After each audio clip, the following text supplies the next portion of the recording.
Hello friend, welcome back to my channel. আজকে আমি তোমাদের সাথে শেয়ার করব পোলট্রি মুরগির মাংসের রেসিপি।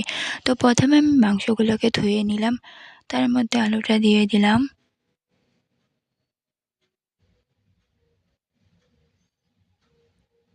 এবার এতে আমি জিরার গুঁড়ো দিয়ে দেব,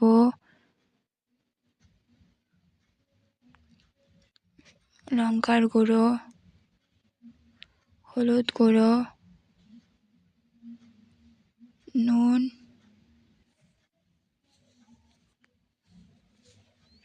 তেল সবটা দিয়ে আমি ভালো করে মেখে নেব।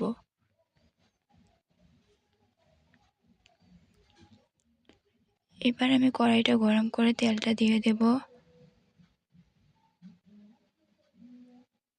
তার মধ্যে আমি আদা বাটা দিয়ে দেব, এলাচি, দারচিনি সব দিয়ে দেব।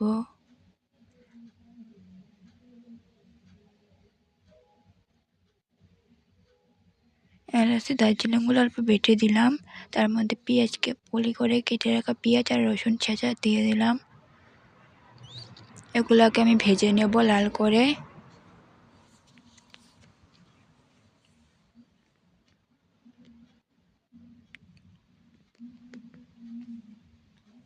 তো আমার ভাজা হয়ে গেছে, এখন আমি মাংসটা দিয়ে দেব মেখে রাখা। এটাকে আমি কিছুক্ষণ মিক্স করে নেব।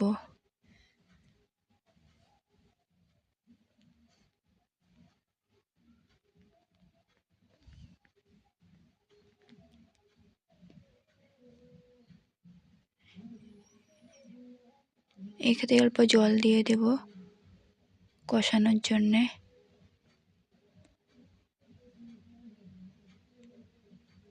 এবার একটা দিয়ে ঢাকা দিয়ে দেব যাতে সবগুলো সিদ্ধ হয়ে যায়। তো আমার হয়ে গেছে। তো দেখো, এখানে আমার কষানোটা হয়েই গেছে অলরেডি, জলটা অল্প আছে, মাংসটাও সিদ্ধ হয়ে গেছে, আলুগুলোও সিদ্ধ হয়ে গেছে। এবার আমি ঝোলটা দিয়ে দিলাম।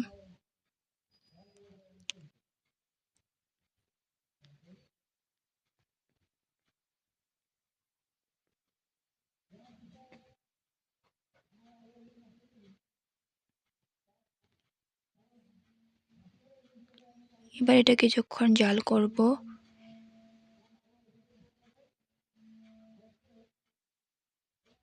দেখো আমার জাল হয়ে গেছে, এর মধ্যে কিছু ধনিয়া দিয়ে দিলাম।